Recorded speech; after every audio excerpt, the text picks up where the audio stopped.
नमस्कार। आप सुन रहे हैं जितेंद्र की कहानियां और मैं हूं संचित। साहब, कहानियां देखी नहीं सुनी जाती हैं, तो आइए जल्दी से काउच पे आराम से बैठते हैं, कानों में ईयरफोन्स लगाते हैं और आंखें बंद करके सुनते हैं ये कहानी। चुनाव।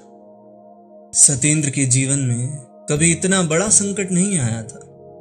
उसे जीवन और मृत्यु के बीच चुनाव करना था। उसकी पत्नी सरोज ऑपरेशन थिएटर में जिंदगी और मौत के बीच झूल रही थी। डॉक्टर्स सरोज और उसके गर्भस्थ शिशु में से किसी एक के ही प्राण बचाने की वकालत कर रहे थे। ऐसे में सतेंद्र की लिखित स्वीकृति जरूरी थी। जिसने अपने जीवन में कभी एक चींटी भी नहीं मारी थी, उसे एक जीते जागते इंसान को मारने का अधिकार दिया गया था। सरोज से शादी के 14 सालों बाद बच्चे की आहट सुनाई दी थी। बच्चे के लिए दोनों पति पत्नी ने क्या नहीं किया।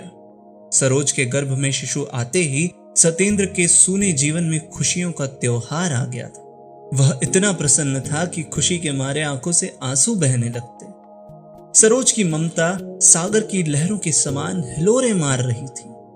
शिशु कब जन्म लेगा, दोनों दिन रात यही सोच रहे थे। 8वां माह खत्म होते ही सरोज की तबीयत बिगड़ने लगी। सतेंद्र उसे हॉस्पिटल लेकर भागा। डॉक्टर्स ने सरोज को पीलिया रोग होने की बात कही, जो आगे चलकर गर्भस्थ शिशु को भी नुकसान पहुंचा सकता था। सतेंद्र ने अपनी सारी जमा पूंजी सरोज के उपचार में लगा दी। प्रसव विशेषज्ञ डॉक्टर्स की टीम ने काफी कोशिशों के बाद यह निर्णय लिया कि सरोज या शिशु दोनों में से किसी एक को ही बचाया जा सकता है। आप दोनों को बचाइए डॉक्टर साहब। सुना है मारने वाले से बचाने वाला बड़ा होता है। सतेंद्र ने यह कहते हुए स्वीकृति पत्र भर दिया। सतेंद्र के निर्णय की बहुत आलोचना हुई। बीवी और बच्चे दोनों चल बसे तब क्या होगा? लोगों की घुसर फुसर जारी थी। अगर बीवी को बचाने का चुनाव करता तो निर्दयी पिता कहलाता, और अगर बच्चे को बचाता तो निर्मोही पति। हां, पर कोई ना कोई तो साथ जरूर रहता। इतनी निंदा के बाद भी सतेंद्र टस से मस नहीं हुआ। ऑपरेशन के 4 घंटों में भी उसकी आस नहीं टूटी। बच्चे के रोने की आवाज ने सतेंद्र की बेहोशी भंग करी।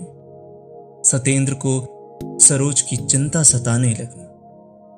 नर्स ने ओटी से बाहर आकर कहा, बच्चा और जच्चा दोनों सलामत हैं। सतेंद्र भावुक हो उठा। शिशु को गोद में उठाकर वह ईश्वर को धन्यवाद दे रहा था। सरोज के चेहरे पर भी मुस्कान थी। अचानक हुए इस चमत्कार ने सभी को आश्चर्य में डाल दिया था। सभी यह कहने पर विवश थे कि सतेंद्र का चुनाव सही था।